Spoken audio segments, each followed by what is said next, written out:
Hello दोस्तों, स्वागत है आपका प्राचीन कहानी यूट्यूब चैनल में। आज की कहानी है छोटी सुंदर जलपरी। बहुत समय पहले एक गहरे समुद्र के भीतर समुद्र का राजा अपनी प्यारी पत्नी और 5 सुंदर जलपरी बेटियों के साथ रहता था। नीला चमकता हुआ समुद्र उनका घर था, जहाँ वे सभी मूंगे के बने गहरे लाल रंग के एक बड़े से किले में रहते और पूरे दिन समुद्र में घूमते और समुद्र के नीचे की सतह में यहाँ वहाँ बिखरे पड़े सफ़ेद चमकीले मोतियों से खेलते रहते। जब समुद्र के राजा की बेटियाँ पन्ने की चट्टानों पर बैठकर मधुर स्वर में गीत गाती तो वे चट्टानें चमकती हुई मानो जीवित हो उठती। सूर्य अपनी सुनहरी किरणों को लहरों में घोल देता और चांद पूरी रात चांदी के गोले की तरह लहरों के ऊपर चमकता रहता। उन सभी जलपरियों में से सबसे अधिक सुंदर सबसे छोटी जलपरी थी। उसका नाम कैरोलिना था। उसके लंबे और घुंघरैले बाल सोने से भी अधिक सुनहरे थे। उसकी हरी आंखें में पन्ने से भी अधिक चमक थी। उसकी आवाज़ भी सबसे अधिक मधुर और सुरीली थी। उसकी आवाज़ में इतनी मिठास और पवित्रता थी कि उसे सुनकर समुद्र के भीतर सभी पत्थरों मानो प्राण आ जाते थे। समुद्र में जन्म लेने वाली सभी जीवों और प्राणियों में वह सबसे अधिक अनोखी और प्यारी थी। इसलिए समुद्र के भीतर रहने वाला प्रत्येक प्राणी उससे बेहद प्यार करता था। उसकी माँ उसे अक्सर समझाती, जब तुम्हारी उम्र 15 साल हो जाएगी तब तुम भी अपनी बहनों की तरह समुद्र तट पर जा सकेगी। कैरोलिना की बहनें समुद्र तट से घूम कर आने के बाद उसे मनुष्य के बारे में कई बातें और कहानियाँ बताती, जिन्हें सुनकर कैरोलिना मनुष्य की दुनिया को देखने और जानने के लिए हमेशा बेचैन रहती। वह बड़ी बेचैनी से अपने 15वें जन्मदिन का इंतजार कर रही थी। आखिरकार वह दिन भी आ ही गया, जब कैरोलिना ने अपने 15 वर्ष पूरे करके 16वें बरस में कदम रखा। उसका जन्मदिन बड़े धूमधाम से मनाया गया। उसके माता पिता और 4 बड़ी बहनों ने उसे ढेरों आशीर्वाद दिए। रंग बिरंगी मछलियाँ उसके चारों ओर नृत्य कर रही थी। आज वह बहुत खुश थी, क्योंकि अब वह भी समुद्र के बाहर की दुनिया देख सकती थी। इसलिए उसके जिद करने पर उसकी बहनें उसे मनुष्य और बाहरी दुनिया दिखाने के लिए समुद्र के जल की ऊपरी सतह पर ले गई। वे सभी समुद्र की सतह पर निकली हुई एक चट्टान पर बैठ गए। पहली बार कैरोलिना ने समुद्र के बाहर की दुनिया की ताज़ी हवा में सांस ली। ठंडी हवा के झोंके उसके बालों को हिला हिलाकर बाहर की दुनिया में उसका स्वागत कर रहे थे। लंबे लंबे खजूर के पेड़ अपने सिर झुकाकर उसका अभिवादन कर रहे थे। यह सब देखकर उसे बहुत अच्छा लग रहा था। समुद्र में दूर कैरोलिना ने एक बड़ा सा समुद्री जहाज देखा, जहाँ के अंदर एक लंबा और सुंदर पुरुष कई सेवकों से घिरा हुआ बैठा था। उस पुरुष की ओर इशारा करते हुए कैरोलिना ने अपनी बहनों से पूछा, वह कौन है? वह एक राजकुमार है जो अपने सेवकों के साथ समुद्री यात्रा पर निकला है, उसकी सबसे बड़ी बहन ने कहा। वह हमें देखे इससे पहले ही हमें जल में कूद जाना चाहिए। हमें उनकी नज़रों के सामने नहीं आना चाहिए। दूसरी बहन ने अपनी सभी बहनों से कहा। कैरोलिना को छोड़कर बाकी सभी बहनें तुरंत पानी में कूद पड़ी। राजकुमार को देखते ही कैरोलिना उसके प्रेम का उसे नज़दीक से देखना चाहती थी, इसलिए वह राजकुमार को एक बार देखने के लिए जहाज की तरफ चल दी। अचानक जैसे ही राजकुमार जहाज की छत पर आया, उसकी काली काली आंखें एक पल के लिए कैरोलिना की हरी आंखों से मिली। उत्साह और डर से कांपते हुए कैरोलिना ने तुरंत ही खुद को लहरों न छिपा लिया। कैरोलिना की चमकीली आंखें देखकर राजकुमार कुछ पलों के लिए अपने होश खो बैठा था और उसके जल के भीतर जाते ही राजकुमार को जैसे होश आ गया। मैंने लहरों में एक लड़की को देखा, राजकुमार ने अपने मित्र से कहा। वह जरूर ही कोई मछली होगी और तुम गलती से उसे लड़की समझ रहे हो। राजकुमार के मित्र ने हंसते हुए कहा, शायद तुम ठीक कह रहे हो, क्योंकि मुझे सिर्फ 2 सुंदर हरी हरी आंखें ही नजर आई थी। राजकुमार ने जहाज के अंदर जाते हुए कहा।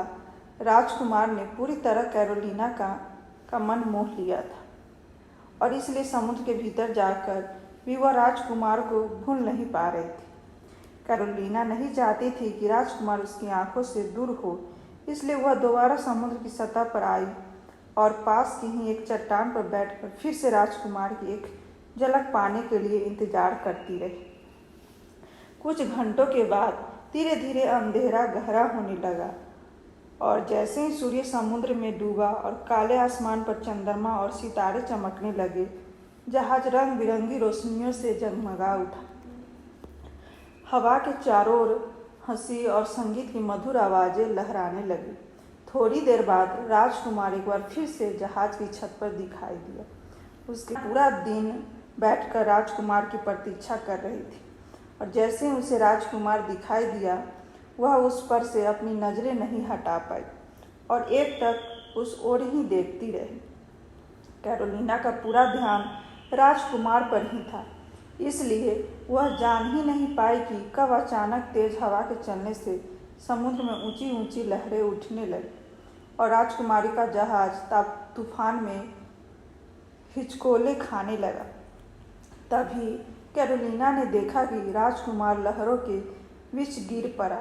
यह देखते ही राजकुमार को बचाने के लिए उसने तुरंत समुद्र में छलांग लगाई और राजकुमार के डूबने से पहले ही वह तेजी से उसके पास पहुंची और उसे बचाकर समुद्र से बाहर निकालने की कोशिश करने लगी। दर्द से कहराती हुई किसी तरह वह राजकुमार को घसीटते घसीटते एक रेतीले स्थान पर ले आई, जहां थोड़ी ही दूर पर उसे एक बड़ी सी इमारत दिखाई दी। उसने राजकुमार की तरफ देखा, वह बेहोश पड़ा था। मैं तुम्हें अकेला नहीं छोड़ सकती, मैं अभी उस इमारत से किसी को बुलाकर लाती हूँ। कैरोलिना ने उसके घुंघराले बालों पर प्यार से हाथ फेरते हुए धीरे से कहा। उसने राजकुमार के चमकते हुए माथे को चूमा और उसे अपने साथ खींचते हुए वह उस इमारत की ओर खुद घसीटने लगी। कैरोलिना के लिए उस इमारत तक पहुंच पाना आसान न था, लेकिन उस समय उसे सिर्फ राजकुमार की जान बचाने की चिंता थी, इसलिए वह अपने दर्द को सहकर भी आगे बढ़ती रही और किसी तरह दर्द से कहराते और हाँफते हुए बेहोश राजकुमार को लेकर इमारत के सामने पहुंची। उसने अपनी पूरी शक्ति लगाते हुए रस्सी के 2 बार खींचते हुए जोर से घंटी बजाई। थोड़ी देर तक रुकने के बाद जैसे ही उसने दरवाजे के पास किसी के कदमों की आहट सुनी, उसने खुद को दीवार के पीछे छिपा लिया। थोड़ी देर में दरवाज़ा खुला और 3 सुंदर औरतें हाथों में लालटेन लेकर बाहर आई। ओह हे भगवान, इसकी रक्षा करो। उनमें से एक औरत राजकुमार को बेहोश देखकर बोली। उनमें से एक औरत नौकर को बुलाने के लिए अंदर की ओर भागी और थोड़ी देर में एक आदमी को लेकर बाहर आई। सबने मिलकर बेहोश राजकुमार को उठाया और उसे घर के अंदर ले गए। कैरोलिना को यह देखकर संतोष हुआ कि अब राजकुमार की जान बच जाएगी। इधर थोड़ी देर बाद राजकुमार को धीरे धीरे होश आने लगा था। उसने अपनी आंखें खोली तो देखा कि 3 सुंदर औरतें उसकी ओर देखकर मुस्कुरा रही थी। उसे लगा कि वे औरतें ही तूफान के बीच से उसे बचाकर यहाँ लाई और इसलिए उसने अपनी जान बचाने के लिए उन सबको धन्यवाद कहा। कैरोलिना अभी भी छिपकर यह सब देख रही थी और राजकुमार को होश में आता देखकर उसने चैन की सांस ली। कोई उसे देख पाता, इससे पहले वह चुपके से लहरों के बीच कहीं गायब हो गई। इसके बाद कैरोलिना अपने घर वापस जाकर दम चुपचाप सी रहने लगी। उसकी माँ अपनी बेटी की उदासी का कारण जानती थी, इसलिए उसे तरह तरह से समझाने की कोशिश करती। मेरी बच्ची, राजकुमार के बारे में सोचना छोड़ दो। मनुष्य की दुनिया हमारे लिए नहीं है, उसकी माँ उसे समझाते हुए कहती। लेकिन समय बीतने के साथ साथ राजकुमार के लिए कैरोलिना का लगाव अधिक गहरा होता गया। राजकुमार की याद में धीरे धीरे उसने खाना पीना भी छोड़ दिया। अपनी बेटी को ऐसी हालत में देखकर आखिरकार रानी अपनी बेटी को लेकर समुद्र की जादूगरनी के पास गई। मैं तुम्हें मनुष्य बना सकती हूँ, लेकिन इसके बदले तुम्हें अपनी प्यारी सी आवाज़ मुझे वापस करनी होगी, जादूगरनी ने कैरोलिना से कहा। जैसा तुम चाहो, कैरोलिना ने कहा और उसकी उदास आंखें खुशी से चमक उठी। ठीक है, मैं तुम्हें एक दवाई देती हूँ। इसे तुम रात को सुबह होने से पहले चंद्रमा की रोशनी में पीना। इससे तुम्हारी पूंछ तुम्हारे हाथ पैरों में बदल जाएगी, लेकिन उस बदलाव के समय तुम्हें बहुत कष्ट होगा और उसके बाद तुम कभी भी बोल नहीं पाओगे। जादूगरनी बोली, मेरे लिए दुनिया का कोई भी दर्द राजकुमार से दूर रहने का दर्द जितना भयानक नहीं, कैरोलिना ने उत्तर दिया। और जादूगरनी ने उस दवा के लिए प्रार्थना करने लगी। सिर्फ इतना ही नहीं, तुम जब भी अपने पैर जमीन पर रखेगी तुम्हें बहुत दर्द होगा, जिसे सहन करना तुम्हारे लिए बहुत कठिन होगा। जादूगरनी ने कैरोलिना को सावधान करते हुए कहा, मुझे इस बात की बिल्कुल भी चिंता नहीं है। मैं राजकुमार से मिलने के लिए कोई भी दर्द सह सकती हूँ। कैरोलिना ने भीगी हुई आवाज़ में कहा, एक बार और अगर किसी दिन तुम्हारे प्रेमी राजकुमार ने किसी और लड़की से विवाह कर लिया तो तुम समुद्र के झाग में मिल जाओगी और तुम्हारे मौत हो जाएगी। क्या तुम अभी भी मनुष्य बनना चाहती हो? जादूगरनी ने पूछा। यह सुनकर कैरोलिना की माँ ने रोते हुए कहा, तुम मनुष्य बनने के लिए बिल्कुल तैयार मत होना प्यारी माँ, मुझे तो किसी भी तरह से मरना ही है। अगर मैं राजकुमार को न देख पाई तो मैं तड़प तड़प कर मर जाऊंगी। इससे अच्छा तो यह है कि मैं अपने प्रिय राजकुमार को अपनी आंखों के सामने खुश देखकर उसके लिए अपने प्राण त्याग दूं। यह सुनकर उसकी माँ खामोश हो गई, क्योंकि वह समझ चुकी थी कि अब उनकी बेटी अपनी जिद पूरी करके ही रहेगी। उनकी बेटी अपनी जिद पूरी करके ही रहेगी। कैरोलिना ने अपनी मधुर आवाज़ जादूगरनी को लौटाते हुए वह दवाई ले ली और समुद्र की सतह की ओर चल दी और वहाँ किनारे पर बैठकर बेचैनी से रात होने की प्रतीक्षा करने लगी। शाम होने पर धीरे धीरे सूर्य डूब गया और आकाश में चमकता हुआ चांद निकल आया। कैरोलिना ने एक बार में ही वह पूरी दवाई निगल ली। दवाई पीते ही उसे लगा कि सैकड़ों छुरियां उसके शरीर को काट रही है। इस भयानक दर्द को सहते सहते वह बेहोश हो गई। सुबह जब आकाश में तेजी से सूर्य चमकने लगा था, तभी एक जहाज आकर समुद्र के किनारे पर रुका। किनारे पर एक युवती को बेहोश देखकर जहाज से कुछ आदमी ने नीचे उतरे और वे संभाल कर उसे जहाज के भीतर ले गए। काफ़ी समय तक बेहोश रहने के बाद जब कैरोलिना ने अपनी आंखें खोली तो ने देखा कि उसका प्रिय राजकुमार उसकी आंखों के सामने खड़ा था। राजकुमार ने मुस्कुराते हुए कहा, हमने देखा कि तुम समुद्र तट पर बेहोश पड़ी हुई थी। तुम कौन हो? राजकुमार ने पूछा। बेचारी कैरोलिना ने अपनी आवाज़ जादूगरनी को देने के बाद अब वह गूंगी हो चुकी थी, इसलिए वह राजकुमार के सामने एक भी शब्द न बोल सकी और चुपचाप उसकी ओर आंसू भरी आंखों से देखती रही। तुम डरो मत, हमें बताओ कि तुम कहाँ से आई हो? राजकुमार ने बड़े प्यार से उसके बालों को सहलाते हुए पूछा। अपनी मजबूरी के कारण कैरोलिना की सुंदर आंखें में आंसू भर आए। उसने अपने ओठ हिलाए, लेकिन उसके मुंह से अब भी कोई आवाज़ नहीं निकली। राजकुमार को लगा कि वह गूंगी है और अनाथ है, इसलिए वह उसे अपने साथ अपने राजमहल में ले गए। जैसे ही कैरोलिना ने अपने नए पैरों जमीन पर अपना पहला कदम रखा, एक दर्द से भरी खामोश का कराह उसके मुंह से निकली। उसे ऐसा लगा जैसे हजारों सुइयां उसके पैरों में चुभ रही हो। उसे जादूगरनी की कही हुई बात याद आई, लेकिन अपने सामने अपने प्रिय को राजकुमार को देखकर वह चुभन उसे फूलों जैसी प्रतीत हुई। राजमहल में कैरोलिना को पहनने के लिए नए रेशमी वस्त्र दिए गए। राजमहल में उसके जैसी सुंदर सेविका कभी भी किसी ने नहीं देखी थी। धीरे धीरे वह राजकुमार की प्रिय सेविका बन गई और राजकुमार कैरोलिना पर मुग्ध होने लगा और वह कई कई घंटों उसके साथ बिताने लगा। उसे अपने साथ समुद्री यात्राओं पर भी ले जाने लगा। जल्दी ही कैरोलिना समझ गई कि राजकुमार उसे अपना अच्छा मित्र समझता है। अब वह उस दिन की प्रतीक्षा में थी जब राजकुमार को उसके गहरे प्रेम के बारे में पता चले। एक दिन जब वह समुद्र तट पर बैठी थी तो राजकुमार ने प्यार से उसकी ओर देखते हुए उसका हाथ पकड़कर कहा, प्रिय, पता नहीं तुम जानती हो या नहीं, लेकिन तुम मेरे सबसे प्रिय मित्र हो, जिससे मैं बिना किसी डर के अपने मन की सारी बातें कह सकता हूँ। आज मैं तुम्हें एक ऐसी लड़की के बारे में बताने जा रहा हूँ जिसे पहली बार देखते ही मुझे उससे प्रेम हो गया था।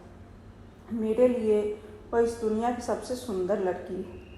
उसने एक बार मेरी जान बचाई थी और वह एक बड़ी सी सफ़ेद इमारत में रहती है। इसके बाद राजकुमार ने अपने तूफान में फंसने और उस इमारत के बारे में कैरोलिना को बताया, जहाँ एक बार कैरोलिना ने राजकुमार को 3 औरतों को देख रेख में छोड़ गई थी। राजकुमार उन्हीं में से किसी एक औरत से यह समझकर प्रेम करता है कि उसने राजकुमार की जान बचाई, जबकि असलियत यह थी कि राजकुमार की जान बचाने वाली कोई और नहीं बल्कि कैरोलिना ही थी। यह सुनकर कैरोलिना की बहुत दुख हुआ और उसकी आंखों में आंसू बहने लगे। बात करते समय राजकुमार सफ़ेद इमारत की ओर देख रहा था, इसलिए वह कैरोलिना के आंसू न देख सका। राजकुमार जिस लड़की से प्रेम करता था वह लड़की घर के बाहर आई और राजकुमार को देखकर शर्मा गई। राजकुमार भी लड़की की तरफ देखकर मुस्कुरा दिया। लड़की का परिवार राज परिवार से अपना संबंध जोड़ने से बेहद गर्व महसूस कर रहा था। जल्दी ही राजकुमार और उसकी प्रेमिका के विवाह की घोषणा कर दी गई। राजकुमार ने बड़े से जहाज में अपने विवाह का उत्सव मनाने का निश्चय किया। कैरोलिना जानती थी कि राजकुमार के विवाह के साथ उसके जीवन का अंत हो जाएगा। फिर भी वह अपने दुख को अपने मन में छिपाकर राजकुमार के विवाह के उत्सव में मुस्कुराते हुए नाचती रही। शाम को जब जहाज के अंदर राजकुमार के विवाह का उत्सव चल रहा था, कैरोलिना जहाज के छत पर खड़ी होकर लहरों को देखकर सोच रही थी कि सूर्य की पहली किरण निकलने के साथ ही वह गरजती हुई उन लहरों के झाग में घुल जाएगी, क्योंकि राजकुमार के विवाह के साथ ही उसके जीवन का अंत निश्चित है। तभी अचानक 4 सुंदर सी आकृतियां समुद्र के लहरों के ऊपर उभरी। कैरोलिना देखा कि उसकी 4 बड़ी बहनें उसके सामने खड़ी थी, लेकिन उनके सबके लहराते हुए लंबे बाल कटे हुए थे, क्योंकि उन्होंने कैरोलिना को बचाने के लिए समुद्र की जादूगरनी से एक जादुई कटार मांगी थी और उसे पाने के लिए अपने सुनहरे बाल जादूगरनी को दे दिए थे। प्रिय बहन, यह कटार राजकुमार के सीने में मार दो। उसका रक्त तुम्हारे पैरों पर गिरने से वह पहले की तरह तुम्हारी पूंछ में बदल जाएंगे। इस प्रकार तुम पहले की तरह ही एक जल परी बन जाओगी और तुम्हारी जान भी बच जाएगी। फिर तुम हमारे साथ रह सकोगी। कैरोलिना की सबसे बड़ी बहन उसे जादुई कटार देते हुए बोली और चारों बहनों फिर से समुद्र के भीतर गायब हो गई। कैरोलिना जानती थी कि वह राजकुमार से इतना प्रेम करती है कि वह कभी उसे नुकसान नहीं पहुंचाएगी, इसलिए उसने वह जादुई कटार समुद्र में फेंक दी और उत्सव के स्थान पर वापस चली गई। रात को वह एक बार राजकुमार को देखने की इच्छा से चुपके से उसके कमरे में गई। राजकुमार को अपनी दुल्हन के साथ शांतिपूर्वक सोते हुए देखकर कैरोलिना ने एक गहरी आह भरी। उसने धीरे से राजकुमार के माथे पर चूमा और चुपचाप जहाज के छत की ओर चल दी। जैसे वह समुद्र में छलांग लगाने वाली थी, उसे एक आवाज़ सुनाई दी, रुको कैरोलिना, तुम इस तरह से अपना जीवन समाप्त नहीं कर सकते। तुम जैसे अच्छे लोग इस संसार में बहुत कम होते हैं जो दूसरों की खुशी के लिए कुछ भी कर सकते हैं, यहाँ तक कि अपनी जान देने से भी नहीं घबराते। इस संसार में हजारों दुखी और ज़रूरतमंद लोगों की तुम्हारी आवश्यकता है। यह सुनकर कैरोलिना ने हैरानी से ऊपर की तरफ देखा। वहाँ आकाश में कुछ परियां थीं। उनमें एक परी ने कहा, हम हवा की परियां हैं। हम तुम जैसे अच्छी और सच्ची लड़की को अपने साथ हमारे देश में ले जाने के लिए आए हैं। चलो हमारे साथ। यह कहकर परियों ने कैरोलिना का हाथ पकड़ा और उड़ने के लिए तैयार हो गई। उस रात से कैरोलिना परियों के साथ उनके देश में ही रहती और इस संसार के भले और सच्चे इंसानों की मदद करते हुए अपना समय बिताती। इस वीडियो को लाइक एंड शेयर करें और इस चैनल को सब्सक्राइब करें। धन्यवाद।